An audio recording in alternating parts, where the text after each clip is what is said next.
Gunnar, is that you? Yep. Can you hear me, Gunnar? You're on mute. I can hear you.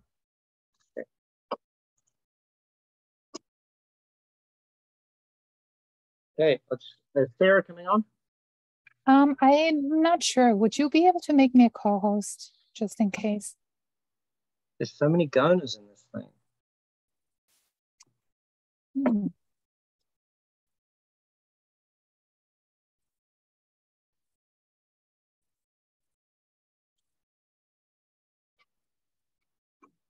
That's weird. All right, can you start letting everyone in, please? Yep.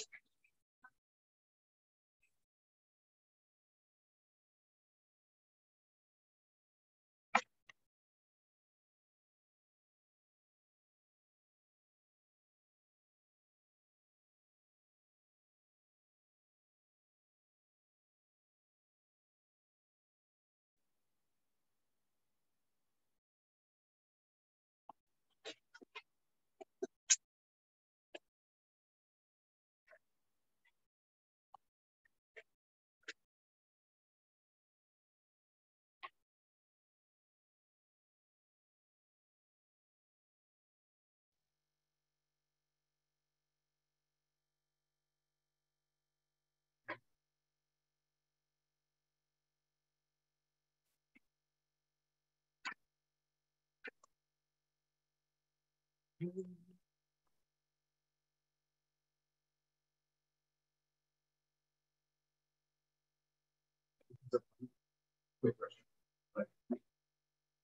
going to start running back now for the skeleton going fly.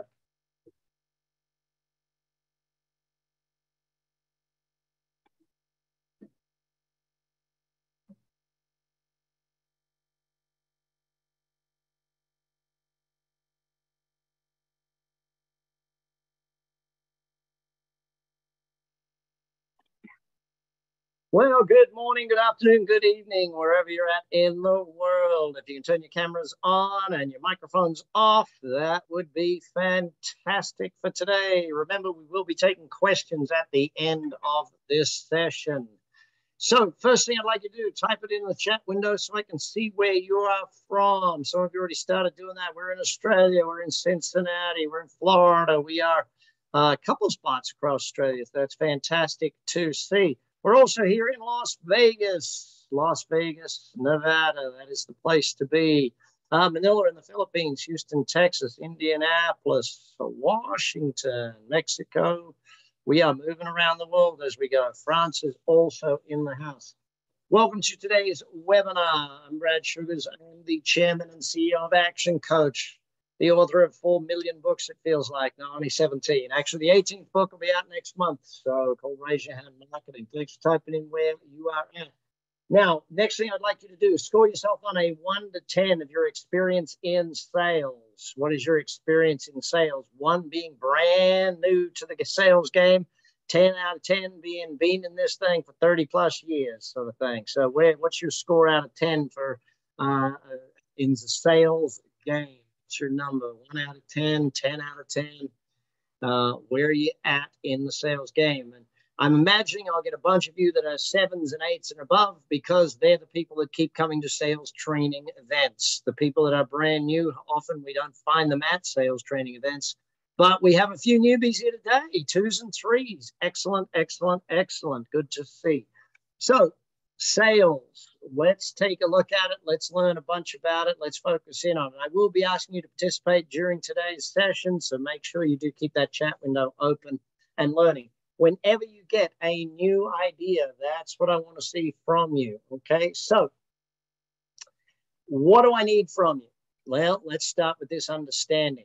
Boosting sales instantly. Is it capable? Are you capable of instantly changing your sales results? Are you capable of instantly getting a different level of results in sales? What's your thoughts? Are you capable of instantly changing your sales results? Because a lot of people in sales seem to, I don't know why, but they seem to think that, well, I don't know, can I change that? Can I do that? I don't know how it can be done. What is it? Well, ultimately, my firm belief is that you can change your results in sales in an instant. You can change your results in sales on a dime. Why? Because all it takes is one shift in attitude. All it takes is one question done differently. All it takes is a 1% shift in the way you ask a question. All it takes is learning how to handle that one key objection that you get time after time after time. All it takes is building a sales structure that means you don't get that objection anymore. I know with us at Action Coach, we do a 12-week sales training in organizations. It's literally only an hour and a half a week for 12 weeks. But what happens is such a dramatic shift in that person over 12 weeks. And you might think an instant is 1 minute. What if an instant was 12 weeks? If you're in a sales career 30 years, 12 weeks is an instant. So let's keep thinking about what it is that we can do to shift these things fairly instantly and get the results that we want. So where does that start? The way you approach your day and the way you approach sales is really a massive thing for your success in sales. What you believe about customers. We've all heard the salesperson that says stupid things like, buyers are liars. Like, why would you ever in any way, shape, or form come up with that? How many of you can think of another negative comment that salespeople have made about their customers? What's a negative comment that salespeople have made about customers, potential customers, any type of customers? I gave you the first one, the old buyers are liars type thing. It's a crazy one. What else have you heard out there in the marketplace that salespeople have said? Reason I ask you this is because there we go. Sucker born every minute. Oh, Brian, that's a big one, isn't it? Yeah, there's always one. I like to think of it slightly the other way around. The customer of the year shows up every week. Customer of the year shows up every week type thing. My new best customer is going to show up today. My new biggest customer is going to show up this week. All of those sorts of positive beliefs that you can have and you can reinforce to yourself. Let me just throw the screen up here. I want to see as many of you as I can. Raise your hand either virtually in the chat thing or physically by actually raising your hand. There's a bunch of you without your cameras on. Turn your cameras on, gang. I can see you right here. Put your cameras on. And some of you have entered under Gona's name. So change your name in the thing. That's what you got to do. So that was the link. All right. I want to see a show of hands about this simple question. How many of you have a set of positive beliefs that you repeat about your customers on a daily or weekly basis? Who has a set of beliefs, written, documented things that you say to yourself that are positive about customers on a daily or weekly basis? Wave your hand at me. Who has that? Okay, so as you can all see by looking at the screen, how many hands just went up? None. That's awful. Okay, so then let's flip that to the next one. If you look at your products or services, how many of you have a written, documented set of beliefs around the positives of your product or service? Who has that you say to yourself on a regular, daily, or weekly basis? Who has that? Wave your hand or raise it on the screen thing. Hit the button. Excellent, Scott. Thank you, Mark. Scott, Mark, you're Goner on my system, but I know it's you, Mark. I can tell by the face that you're not Goner. All right. So third one, how many of you have a set of positive beliefs about your performance, about money, around the things that you know around money that you say, okay, Money is good. I make plenty of money doing sales commissions. I earn my commissions. My commissions are valuable. I love getting my commissions because they show that I'm doing such a phenomenal job. Who has beliefs like that one written down? 2 people. Excellent. Thank you, George. Thank you, Mark. Oh, sorry, Brian. Thank you, Mark. If you do not have these things, is that something you need to create in the next 24 hours? Yes or no? Hello, yes or no, gang? Yes, we do. You can type it in. You can nod your head. You can give me a thumbs up. Those of you without your cameras on, turn the dang things on. You're on a webinar. You're not in a hidden classroom dang thing. And if your name is still Gona, please change your name on the thing, all right? I don't know why that's the system made everybody Gona today. So Gona is my right hand, so she gets to have their name up there, but I don't think the rest of you need to have their name up there. Luckily, when you're all registering and I brought someone in to be co-host, I actually brought the right Gona in to be co-host. There you go. All right. So take the next step on this thing, right? So here we are thinking about beliefs around this stuff. Why do we need to change our beliefs? 80% of your success in sales has nothing to do with logic. 80% of your success in sales depends on emotions. What emotions can you engender in the prospect? What emotions do you bring forward to the prospect? What emotions do you bring to the table when you sit in a meeting with somebody? If your emotional control is low, then your success in sales is low. If you do not bring the person to an emotive decision, then you're not going to get sales. You know, when someone is buying a new car, let's say they're going out and they're buying a new car and they're going to buy a Mercedes. Are they buying that Mercedes because of, you know, it's the safety factor, Brad? It's all of those wonderful things. Or are they buying the car because it shows the world that they can afford a Mercedes and that they're pretty cool, that they're successful and all of those things? Of course, it's the emotional things. The question is right now, and I want you to type an answer in for me or show me on your hands.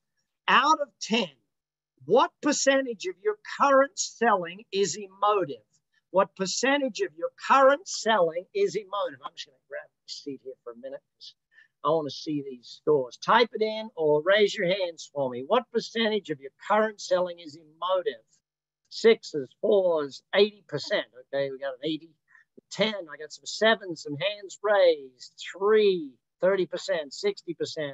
All the Gonas giving me different answers. Excellent, excellent, excellent. So what does that tell you based on your current answer? Brian, come off mute for me, Brian. You gave yourself a 10. Was that a 10% or a 10 out of 10, Brian?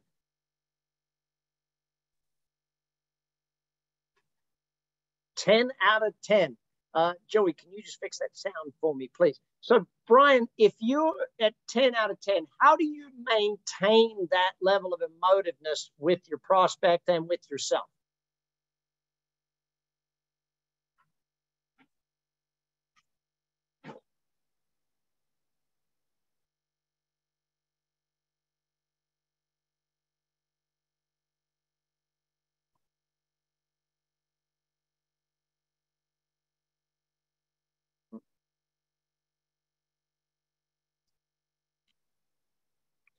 You know, team, when we start to think about emotive selling and being in that emotive state, let me just go back on the screen here. Where did I click that button? Go back to the emotion. There. When we stay in that emotive state, and Brian, listen, to be that emotive at that level is such a phenomenal thing over a career. So congratulations on being in that space. For all of us, what we've got to do is remind ourselves that we need to get to an emotional decision. So here's the question for you. You want immediate change in results? What are the top 5 emotions that you want your prospect to be feeling when you are dealing with it? What are the top 5 emotions that you want? Now, you don't just want all positive. You want 1 or 2 negatives. Remember, for someone to change, they have to have a level of dissatisfaction. For someone to change, they have to have a level of, you know, not wanting. Most people make decisions faster to get out of pain than they do to get into pleasure. So think of it from that perspective. Am I aiming to get this person into pleasure, out of pain? You know, someone will go to the doctor when they're feeling absolute pain, but if they're just like, you know, I'm just feeling a little bit ill, they're not going to the doctor type thing.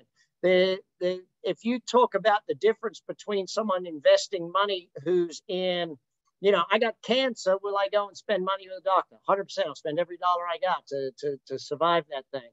But we talk about them having a positive life there and being super fit and super healthy. They're not. So you know the balancing act between it. What are the negatives and what are the positives that you need to have out there and make sure that you're actually getting that result? So that then brings me to the next slide. Let me go through. Communication. If you want to be a great salesperson, you need to be a great communicator. Now, communication is not the gift of the gab, as some of us have been told over the years. That stupid idea that if you're good at talking, you're good at sales. That may have worked back in the Mad Men days, you know. That may have worked back in the 50s and 60s. It may have worked when all you needed to do to sell something was run a TV ad because no one was on TV and you were the only people there type thing. In this day and age, the gift of the gab is not what communication is. So true communication is defined by the response you get. So let's be blunt about sales. When you go into a sales scenario, does someone always make a sale? Yes, there is a sale made 100% of the time when you go into a sales scenario. Sometimes you sell them that you can help. Sometimes they sell you that you can't help. How many of you know that in the last 7 days, you got sold by a prospect that you can't help? They sold you and you bought it. You bought it. Now, it's not fun to admit, but it's real. You got sold that you couldn't help them and you bought it from them. Wave your hand at me if you've been in that scenario. You bought it, but they said, yes, I've outsold you right here in this scenario. I just outsold you. I convinced you that you couldn't help even though you thought you could. Now, with that in mind, we have to get to a level of taking responsibility for our communication. We have to get to a level of understanding our level of communication and what we communicate to people. So with that in mind, okay, with that sort of thing as part of what we're doing, I want you to think about this, right? And I want you to write it down for me. I'm going to give you 20 seconds to think about this. What are the top 3 objections you get consistently? Write them down for me because we're going to work on these as we do it. If we want to instantly improve your sales, we got to get rid of these 3 objections. So head down, pen and paper, write it up for me. What are the 3 biggest objections you get out there in the marketplace?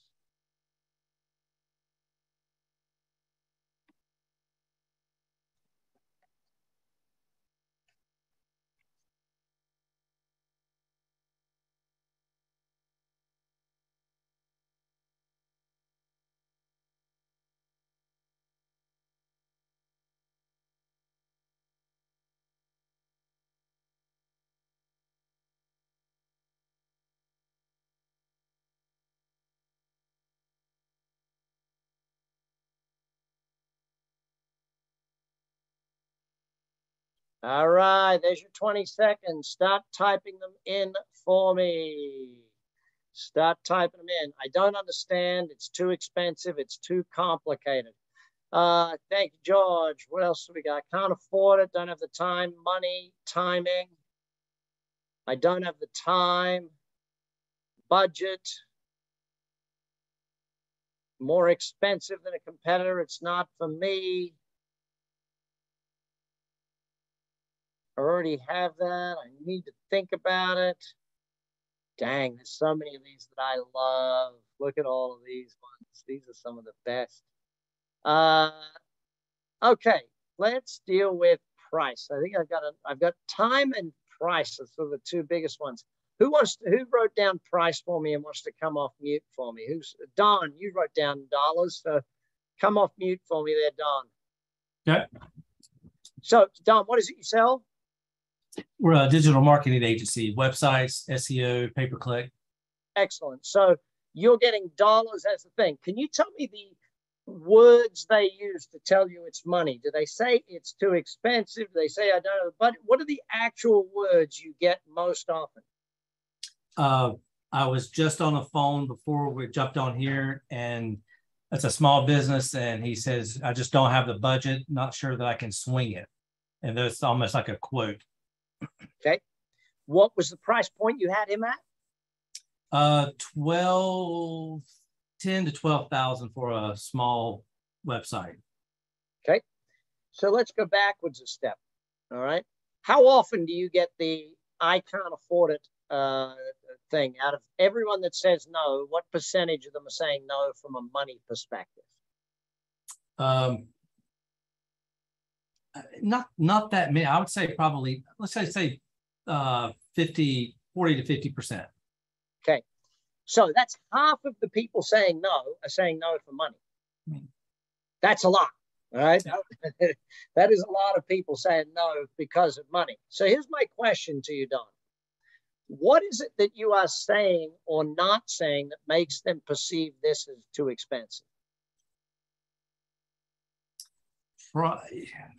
Probably not expressing the value of the return that they'll get for the investment. Okay. So here's what I found on every single objection I've ever had in my entire life. The moment I took responsibility for that objection, that I actually created an environment where they brought that objection up and felt comfortable with that objection, that's the objection I got. Years and years ago, I had to learn this, Don. I was actually teaching about business on stage, and I was teaching about raising your prices. And someone argued with me a point when I was in the room, and I didn't really know how to answer it. So I went and I studied how to answer that point, and I became really good at that point. Guess what question I never, ever, ever got again, Don? What's that? The same question I had before about that raising prices. Once I was really good at it, I never had it. So let me think about words that you use that lead you to a prospect saying things like it's too expensive. You use words like price rather than investment. You use words like results rather than return on investment. See, the languaging that you come to in every scenario breeds a return set of language. The way you use your words determines what words they use back to you. So what I would highly suggest to you, Don, and to everyone else on here, is I want you to record your next 5 or 6 sales calls, right? Next 5 or 6 sales presentations, turn your phone on, record the dang thing, right? For no other purpose than to listen. And I want you to listen to your words, and I want you to see how you're creating that feeling of too expensive. And you will catch yourself, Don, with like 4 or 5 phrases or 4 or 5 questions that lead them to thinking price and expense. Does that make sense? Yeah. Excellent. It's a fun activity to do for everyone other than you. If you listen to it, see, I listen to some salespeople, and let's do a simple comparison. You get a salesperson, you say, hey, I want you to record yourself talking to a prospect, and then you record them talking to their best buddy, and you can just feel the difference in the way they speak. You know, if we look at like my next point on communication on here is that, there's 38% is through voice.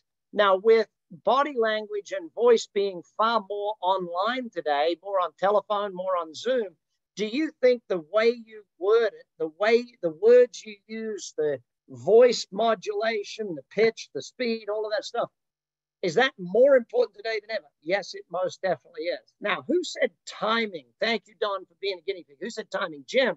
Where's Jim? Jim, come off mute. You said time was one that you're getting. Tell me, Jim, what is it you sell, and what's the way they word that excuse or the way they word that objection? Well, I sell franchises. I sell tutor doctor franchises. So we're an education franchise, home-based. So one of the big ones now with timing, they put it in with recession, right? That's one that I don't have a problem with the objection there, because I bought a franchise 15 years ago with Tutor Doctor during a recession, 2008. So that's an easy one for me. but it's they want to leave corporate America. That's most of the reasons why they're looking into a franchise. But for some reason, it's timing. It's they'll blend that in with income. You know, and that's so. Let's go back in your sales presentation. If I was to look at your sales presentation, where does the word timing pop up in your sales presentation, and where do you teach them why now is the perfect time to start this franchise? Well, it usually comes up in the intro. I try to get it in the introduction when I'm learning about them. Okay, let me rephrase that. Where is the document that says 7 reasons why now is the perfect time to get started?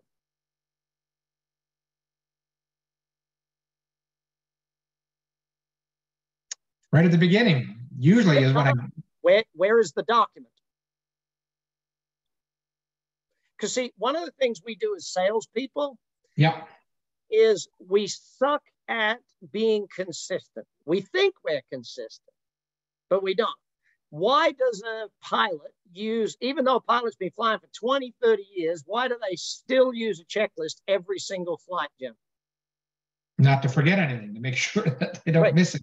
You know? As salespeople, what do you think the chances are that we miss some stuff every now and again? All the time. Right. So if we're getting a particular objection consistently, what does that tell you? We're not addressing it properly. Ta-da! So what do you got to do to make sure that that objection is addressed every single time from now on, so that you don't ever get that objection again? You know, it's one of those things. Remove the excuses, remove the objections by doing it that way. Excellent. Thank you, buddy. Thanks for being my guinea pig. So we all know that, you know, NLP teaches us some simple things that, you know, and Kodak study actually gave us these numbers from way back when.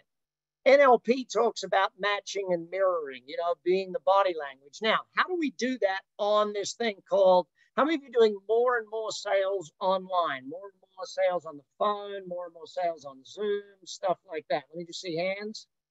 Okay, the more we're doing in that scenario, the more that this whole thing called matching and mirroring becomes more and more impactful. You know, when we start to see what we're doing out there, it's more and more impactful. The words you use, the way you get interactivity on this thing, all of it is becoming more and more impactful. Now, but what that does bring us to is this other point of the visual auditory kinesthetic. Wave your hand at me if you've studied NLP with VAK, the Language Systems Diagnostic Instrument. Wave your hand at me. You know, 1, okay, 2 people. I don't know, Chris, is your hand still up from before, or is it up for this one? Okay, perfect. So here's the thing. When you're communicating with someone, and I want you, maybe even if you're not on your phone right now, pull up your phone and take a look at some text messages of some people that you text in the last 24 hours. So grab your phone, have a look at the text messages you sent if you're not on your phone on this thing, right? And so as you look at those text messages, right, you're going to see that the people communicating with you have one of 3 main modalities of communication. The visual communicators are going to be saying things on their text is going to read something like, oh, you should see what I just saw. It was so bright. It was red. It was flashy. You'd be amazed at how good it looked. That's their languaging. Anyone seeing someone with languaging like that? See, saw, looked, etc. Who's seeing one like that? Wave your hand at me. Okay.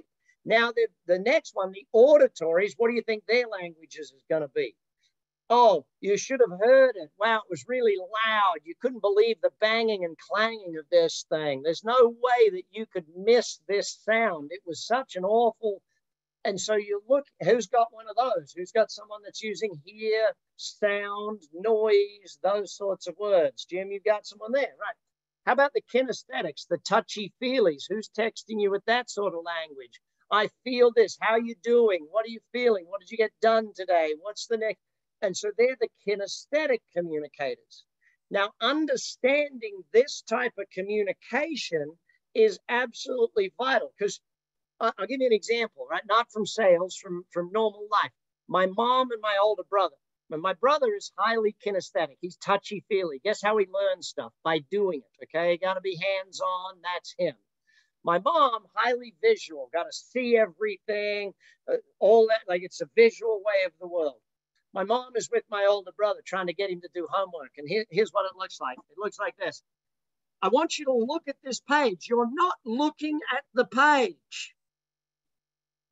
The chances of him looking at the page are negligible. Does that make sense? The chances of him actually, he's kinesthetic. He wants to be standing up, walking around, not looking at the thing. It's like talking German to a Chinese person. So one of the things that I see when I'm working with salespeople is that they don't understand that the modality of the person. If I'm meeting someone who's visual, will it all look the part? Yes or no? Everything will look good. Everything will be sharp lines, straight to the point. The visual person, if I'm asking them to remember something, usually looks up. Okay, why are they looking up? They're picturing it in their mind's eye type thing. The auditory person will look to the side when I'm asking them to remember something. Why? They're thinking about the sound. They're going back into that sound. Oh, what did he say again? You know, oh, what did that guy do?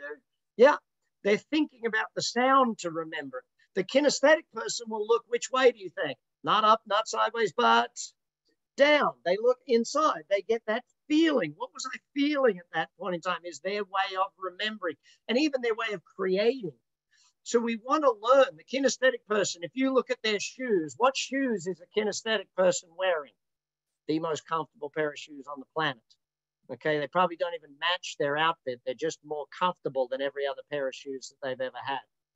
You know, that's the sort of thing that we look at time and time again.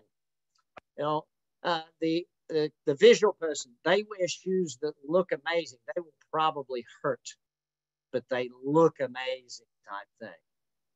So when you start to study all of these things, so let me take this back a step. How many of you know that in order to earn more, you got to learn more? Who's in that category? In order to earn more, you got to learn more. You got to get better.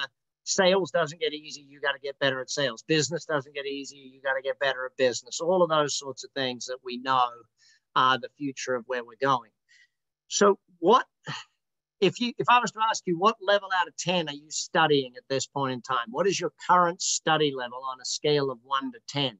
Are you at a 10 out of 10? I'm studying, like, show me on your hands or type in the number. Where would you say your study level is for getting you to success? 4s, 6s, a couple of 8s kicking in there, some 7s, a 5, hands up, so 7s, 8s. Good. Well, the fact that you're on here tells me most of you are doing pretty dang good, okay? So that's a starting point for all this thing. My challenge is, what are you going to continue doing so that you build your business and build your wealth and get more successful at life?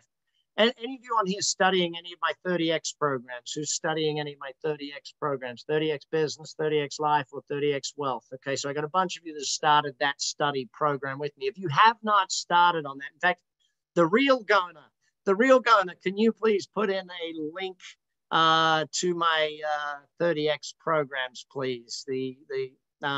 And by the way, because you guys are on here today, if you go to my website, they're a $990-something program, or it's $1,000. People buy it off my website all the time.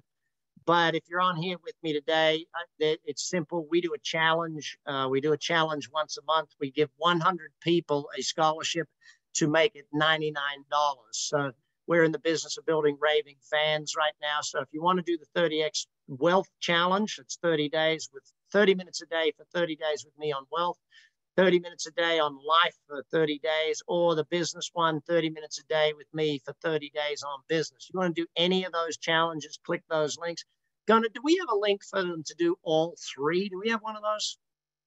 So back to the lessons on sales. All right. So not only do we have to be good, by the way, those $99, that's just while we're here on the webinar today. So click the link so you've at least got it up on your thing. You got to make a decision here today if you want the $99 deal. So not only do we have to learn how people communicate, we got to learn buying styles as well. Who studied the DISC profile? Anyone studied DISC? Keep your hand up if you've studied it for sales, not just for people or management type thing. Excellent. So what did we learn from the DISC profile system? We learned that people have different buying styles. We learned that your sales style is different to other people's buying styles. Now, where are those of you on here that those of you that have studied it? Raise your hand if you're a high DISC, meaning you can adapt to any one of the 4 modalities pretty darn quick. High DISCs, raise your hand. Okay, see, most people learn these things, and unfortunately what they learn is how to be more of the one they already are. Your job of learning all of this. Oh, thanks. You got all 3 there. Thank you, Gunnar. The 90 days one. Okay. So if you want to do 90 days straight with me, like if you think that we're covering a lot now in an hour, wait till you get me for 90 days straight. You're going to just be, your brain is going to be amazing by the end of that. 90 days of just learning. Because here's my theory on the 90 days, right? In 90 days, if I can change the way you think, then you can change your entire life. All I got to do is change the way you think. So you give me 90 days, I'll change the way you think, then you can change your entire life. So in learning behavioral profiles, one of the biggest things you have to do is learn how to master the ability to make a decision real quick as to what modality, what behavioral style everybody is. So if I walk into a room and say I'm meeting Scott for the first time, I walk into the room, I'm meeting Scott for the first time, my first question is, do I perceive this person as outgoing or do I perceive this person as reserved? Now, if they're outgoing, what do I know? I know that there's a good chance they're D or I. Now, D stands for dominance, I is for influence. The dominant is got to be number 1. The influence is the person that wants to be everyone's best friend. So once I've checked out, are they outgoing or reserved? Then I'm going to check out, are they task-oriented or people-oriented, okay? Are they task or people? Because if they're task-oriented, I know they're a high D or a high C. C is my compliance-oriented person. They're the highly detailed style person. If I've got people-oriented, I know they're the I or the S, okay? So they're people-oriented. If they're outgoing in people, then they're a high I. If they're reserved in people, then they're a high S. Now, why is this important for us in sales? Brian, how do you sell to a high D? Scott, how do you sell to a high I? Fernando, how do you sell to a high S? Heather, Eric, how do you sell to a high C? I don't want you to answer me, but I want you to understand that these people make buying decisions entirely different. Now, I'm a high D by nature, which of course none of you would guess that at all, would you? As a high D by nature, my way of doing things is give me the bottom line. Just give me the bottom line. I want the 1-page summary. In fact, I'd like the 1-paragraph summary. If you send me an email that is more than 4 lines in it, like if I have to scroll on my phone to read your email, yeah, you're not getting read. You know, it's straight to the point or miss out. I like the newest, I like the latest, I like the greatest. How many of you sell to a lot of people? How many is this your target audience, that style of person, okay? So you got to study that style of person and get good at selling to them. They're the hunter, right? If I'm looking at them as salespeople, if you're recruiting salespeople, by the way, D's and I's are great salespeople. D's are your hunters. They're the hunters. If you want someone that's just doing a bulk load of numbers, hire the D's. You want someone who's a relationship builder, a farmer, hire the high I's. If you've never done this process, please get with your action coach or reach out to Gunnar and we'll send you the link so you can do these tests. I forget how much they charge for them, but whatever it is, that's what you'll pay. You'll have fun with it. You'll learn a bunch about yourself and do that stuff. Now, if I'm selling to a high I, what's the difference in selling to a high I? I've got to be their best friend. Now, me as a high D, I'm not really a people-oriented person. If I'm selling to a high I, do I need to shift and become a people-oriented person? Yes or no? Like I remember meeting someone who was here in town to invest in an Action Coach franchise. And this guy was a high S, ex-military, but definitely people-oriented. Had to go slow, had to go steady. If they were a high D or a high I could have the sale done in a matter of minutes sort of thing. The high D, sale, done. Like how do you sell a high D? You walk in and you say, hey, so do we need to do all this sales pitch or are you just ready to buy? That's literally how you sell a high D. I mean, you know, they're ready to buy. They're ready to go. The high I got to become their best friend. This guy was a high S. I had to take him to dinner. We had to sit down. We had to chat about life. We had to get to know his family, his friends. We had to make sure all that. And we had to go to a concert and hang out together. And by the end of that, Yes, he's ready to buy. His know, like, and trust factor is high because we'd spent the time together and I'd done the high S needs to do. I'd made him see how it was similar to what he was doing in the past. I'd made sure that he understood that we were people-oriented, that we were in his camp type thing. The high C's, on the other hand, I don't know about many of you, but if there's one group I really struggle with selling to, it's the high C's, because they're extraordinarily detail-oriented. If there's 100 questions you can ask about something, how many will a high C ask? 101. They will not just ask 100. They will ask all 101 questions. They'll make up a question about something that didn't even exist before. They want not just, if you send them a summary document, they'll ask, where's the rest? That's the chapter headings, right? You know, they want every single minute detail. Anyone got a lot of these you sell to, like engineers and that sort of thing? Oh, yeah, you guys are the ones laughing right now because you go, you know, this is a lot of fun, you know? So, it's your sales process has to be set up for the target audience that you have. Remind yourself that you set your sales process for the target audience that you have. If you're selling to a lot of high Ds, now, here's an interesting thing. Changing the wording on your advertising can change the type of prospect that comes to you. That's a whole marketing segment, but we'll do that another day. But keep this stuff in mind. Again, if you want to learn that stuff in detail, make sure you do. All right, questions. Raise your hand if you have your questions that you ask prospects or that you ask potential customers actually written and documented. Who has them written and documented, the questions that you ask? Okay, how many of you are good at doing homework? You actually will study a prospect and get at least a dozen new questions written down that you haven't asked other prospects, but you're going to ask this person. Industry specific stuff like that. Who's good at homework? Okay, one of the biggest challenges I find with a lot of salespeople is they're just not good enough at their homework. And so therefore they dive into it and they haven't done enough research. My biggest thing today is, how easy is researching a prospect today? Do they put their entire life out there? Their LinkedIn profile, you got to connect with a prospect before you go meet with them. If they're Facebook, you got to connect with as many prospects as you can before you go meet with them, learn their background, all that sort of thing. One of the simplest things we can do is be very strong at our homework about an industry, about a business, about a person. Knowing the details gets us to the win. All right. The question process. Let me just take you through my perception of the question process. Okay. I'm a big believer in it. I'm going to get to the positioning statement in just a moment. And the positioning statement is something that I think is going to revolutionize your sales. It'll revolutionize the way you sell. With the questioning process, one of the things that I find absolutely vitally important is that I'm listening for their first question back to me. I set it up that I'm going to ask them a lot of questions in any particular thing because I'm a solution-based selling person. I want to solve their problems, right? So I'm asking the question, they give an answer, ask a question, they give an answer, ask a question, they give an answer. At some point, I've made the sale when they ask me the question. Now, if I'm too process-driven, what will happen at that point in time? I miss the buying signal. How many of you in this room are real good at listening for the buying signal? You listen for them asking that question and you pick it up like time after time after time. Raise your hand if you're the other side of that equation. You miss the buying signals and you keep going. Okay?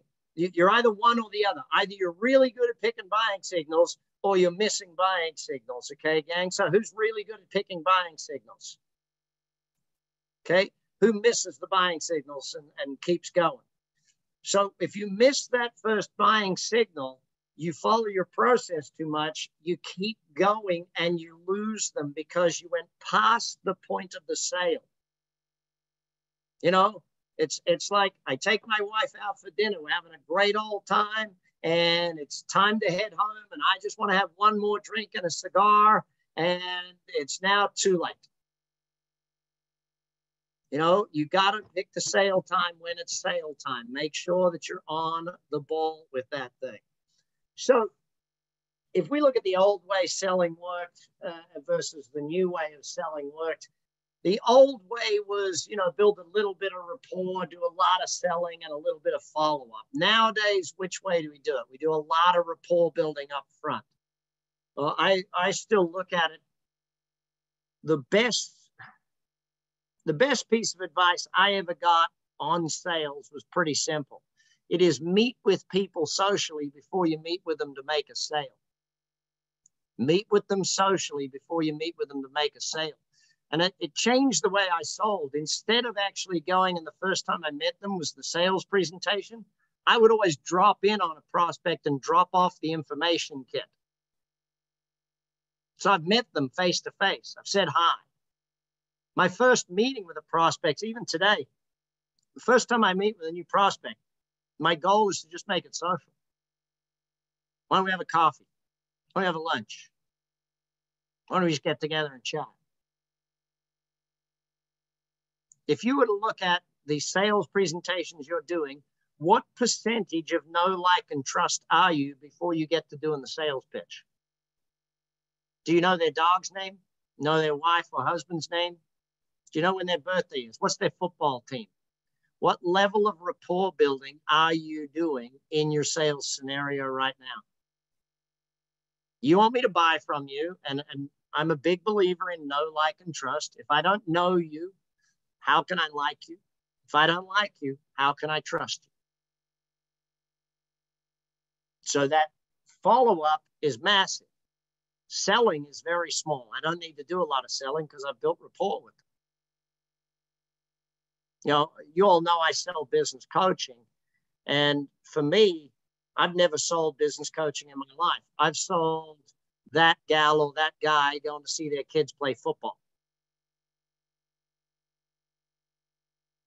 I want to say that again. I've never sold business coaching in my life. I've sold the thing that they want. And by building rapport, I found why they're chatting with me. You know, why are you chatting with me? What's going on with your business? What's going on? What's happening? And when they tell me, you know what, Brad, my business, it's not really a business. It's crushing me. I'm working 15, 16-hour days, 6 and 7 days a week just to get by. So, you know, what would you do if you had the time? What would you do if you had the money? And they tell me, I haven't seen my kid's sporting game in 5 years. It's like, all right, that's what I'm selling because I built rapport. So let's go a little deeper into questioning then, gang, and understand the questioning philosophy. The words on the right-hand side of this are probably the most important words. Play dumb and dig deep. Play dumb and dig deep. So as you get more and more into the detailed questions, and by the way, what is the dumbest question in sales? Dumbest question in sales. Would you like to buy it?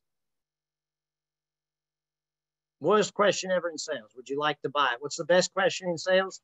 Should I deliver that tomorrow or Thursday? Do you want the $12,000 website, or do you want the cut down, pared down version and do the $6,000 website, Don? You know, do you want the do-it-yourself model, or do you want the one where we do this? Do you want it in the red or the black? We never ask, do you want to buy it? We just ask a detailed question. And when they answer that question, it's confirming that they want to buy it type thing. But as we do more and more of this play dumb and dig deep really is where we're pushing to emotion. It's where we're getting to emotion. Oh, and what would that mean? I was with a gentleman probably 4 or 5 weeks ago. And we're talking about, he runs a big franchise organization. He was talking about increasing his store-on-store sales. I said, well, what would it mean to you if you increase store-on-store sales? Now, we spent another 5 minutes discussing what it would mean to him to increase store-on-store sales. You know what it would actually mean to him? He could recruit someone to do a lot of the work that he's doing right now so he could actually spend some time off.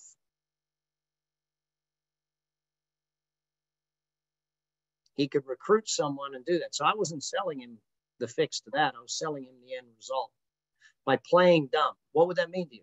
Well, how would that work? Now, most of the time, by the way, I've got to soften my questions. These are my favorite question softeners, these 3. Write them down. Number 1, can I just ask? Hey, you know what, Scott? Can I just ask what? Well, Don, by the way, what is, incidentally, Fernando, so by using these softeners, it holds the question down to much, much better response. Now, This one, I believe, is going to revolutionize your sales. So write it down. Write these down in order: permission, process, question, solutions, agreement, decision, investment, action, and permission again. This is what I call a positioning statement. This is used within the first 5 minutes of meeting with a prospect. You will have different positioning statements for different meetings. If it's a meeting where you are going for a sale, that's the one I'm going to deal with right now. The meeting where you're going for a sale, not just a meeting where you're going for another meeting type thing.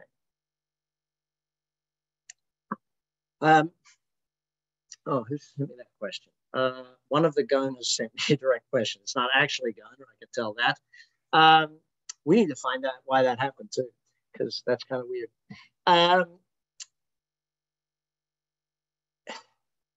Can I answer the question? The question is about getting this at a high level of learning. I'll answer that question more towards the end. By the way, if you haven't clicked those links, make sure you go back and click those links, because the end of today, that $99 is done, right? So, purpose statement. Let's say I'm sitting down with a prospect. The first thing I do is I ask permission. Hey, Jim, is it okay if I outline how I'd like our meeting to run today? Now, by doing that, I'm giving them control of the meeting, but actually taking control of it myself, if that makes sense. Okay, they feel in control, but I'm getting control. So the first thing I'm going to do, Jim, and I'm just going to follow this process here, gang, what's outlined to you on the screen. First thing I'm going to do today is I'm going to ask you a whole bunch of questions. So I've got some information from you here, but I need to get a bit more information in order to be able to understand really what it is that's happening in your business and how things are moving for you. Then what I'm going to do is, based on those questions, I'm going to present you with a few different options, some solutions that might work for you. And if you and I agree, Jim, that one of those options is the right move for you, if you and I both agree on that, I'm going to ask you to make a decision today and make an investment today so we can get started on solving your problems.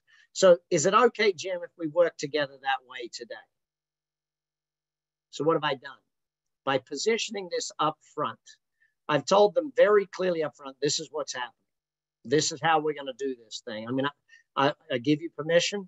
I ask you a bunch of questions. I'm going to present you with a solution. If we both are in agreement, boom, there we are. Gunnar, could you just put up the deal on the books, please? Can you put up the book link after the book? Thank you, thank you. So by doing it this way, how professional do I come across? By doing it this way, how open do I come across? How trustworthy do I come across? By being this clear and upfront. Now, when am I going to get an objection? If they're like, I don't want to buy today. Oh, look, my wife's not here. I can't buy today. Oh, look, my business partner does that. I need to speak with my partner about this. Then now I've got a chance to reschedule. Of course, I should have dealt with that earlier, but it gives me that chance to get the objections up front. I didn't want to make a decision here today. How many of you know when you meet with people and they've looked at each other and said, now, whatever we do, we're not making a decision today. You know, those sorts of things where you've got to actually get through that. So that's why that's important. Now, during the whole process, of course, you're going to be asking the questions. The way I ask the questions is I ask a question, I listen. They know I'm listening for two reasons. How do they know I'm listening? Number one, I'm doing what? I'm writing stuff down. What's the number two reason they know I'm listening? I'm giving feedback. I'm either nodding if we're face to face, or I'm saying, all right, yep, okay, oh, let me write that down. I'm giving them feedback that I am listening. I'm repeating back to them what they've said. I'm doing all of these things because I am working towards all of that, okay? So as a salesperson, how do we instantly change our numbers? First thing, let me just get a raise of hands on this one. This is my last teaching point before I go to all questions for today. Please raise your hand if you know your conversion rate at every step of your sales process, not just conversion from first meeting to actual sale, but from first meeting to second meeting to third meeting, or whatever it might be, okay, in your business. Please raise your hand if you're keeping that number clear. You know your conversion rate from meeting to meeting. Got one hand waving at me. Is that it? Just one? Okay. So you want immediate change in your sales results. What's the number one way to get an immediate change in your sales results? Start measuring every single step of the sales process. From step 1 to step 2, step 2 to step 3, step 3 to step 4. I know for us at Action Coach, we have a 13-step sales process. It's 13 steps and 7 touches. In that 13-step, 7-touch sales process, if I sit down with one of my salespeople or one of my coaches and I ask them to show me their numbers, I can see which step I need to fix. I don't need to fix their whole sales process. I don't need to train them in all of sales. What I need to do is fix step whatever. And if I know that I need to fix one step rather than the whole thing, very important. Very important. So, please start thinking about what it is you want to ask. Every person that asks a question will get a bonus. If you don't ask a question, you don't get a bonus. Let me just introduce you to those other programs, and I'm going to put it up here on the screen. So the 90 days is, again, 90 days you me together talking about business and wealth and life. 30 days on each of those. Oh, my Entrepreneurs University. This one is, these are these 2 dates for this year. We finish out, then we'll get all the dates for next year coming through. So this is 7 days, 4 events with me. There's 2 days on scalability, scaling your business. 2 days on entrepreneurs, how to buy, build, and sell companies. 2 days on purpose, I mean living your life on purpose. Oh, Goni, you beat me to it. You got the link up in there. Excellent, thank you. And a day on landlord, how to invest in real estate. That's my Entrepreneur University. If you're interested in that, we are still doing the COVID virtual price of $8,000 for all 4 of them. It's normally 24 grand. When we do it live, which will be next year, it'll be 24 grand. If you sign up with it now, you can get the $8,000 virtual price point. Whether we do them virtually or live next year, you get to come either way. So make sure you click that link and know what that is if you want to come join us for all of those programs. And I think that's it till I get the questions. Oh, 30X Life Challenge. That's just if you want to do the 30-day life one. Okay, so going to put that email up before. The Wealth Challenge, again, 30 days with 30 minutes with me. Plus you meet with a coach who takes you through it every day. You go through with a group of people, what your learnings were, and all of that stuff. All right, let's stop this screen sharing thing. Okie doke. Questions. Now, actually, some of you sent in questions beforehand. Let me go to those first while you guys are typing in. Oh, what are the different skills a sales manager needs over a salesperson? Sales manager versus a salesperson, totally different. So today is really about being a great salesperson more than a great sales manager. So I would stay focused on that one. You know, how does sales actually work better? But let me give you the 3 top things we look for if we're helping someone select a sales manager or we're training someone to be a sales manager. Number 1, can they coach, mentor, and educate the salespeople? Because they've got to, your job as a manager is to build competency and productivity. So can you build the competency of your salespeople? Can you actually make them better salespeople? You don't have to be a great salesperson to do that. You know, we've seen many sporting coaches do that they were, you know, okay at the sport, but great coaches type thing. They could build better players than they could actually be themselves. Second thing is, are you willing to measure? Because if you're not willing to measure, then don't go into management. You cannot manage what you do not measure is probably simple. And the third thing is, if you're going to be a great sales manager, are you willing to help your salespeople not get in their way? Are you willing to help rather than get in their way? That's probably the thing. All right, the other question that came in beforehand, and then I'll go to any that you guys and gals have got from me today.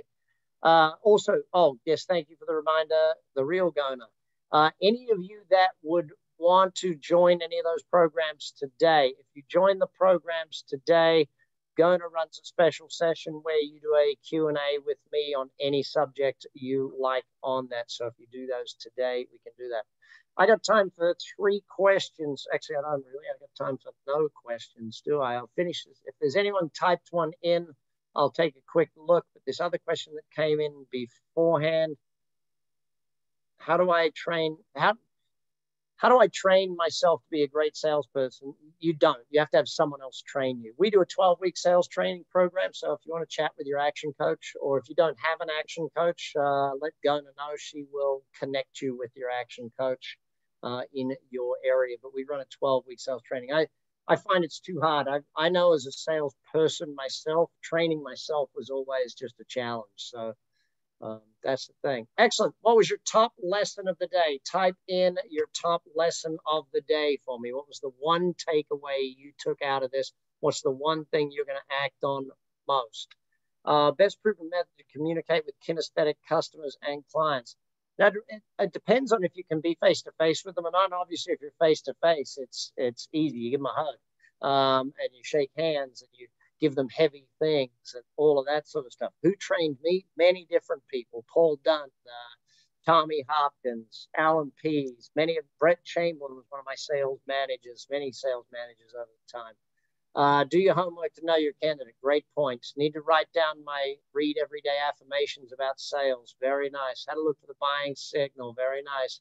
Importance of rapport. Meet socially first. Loads of rapport up front.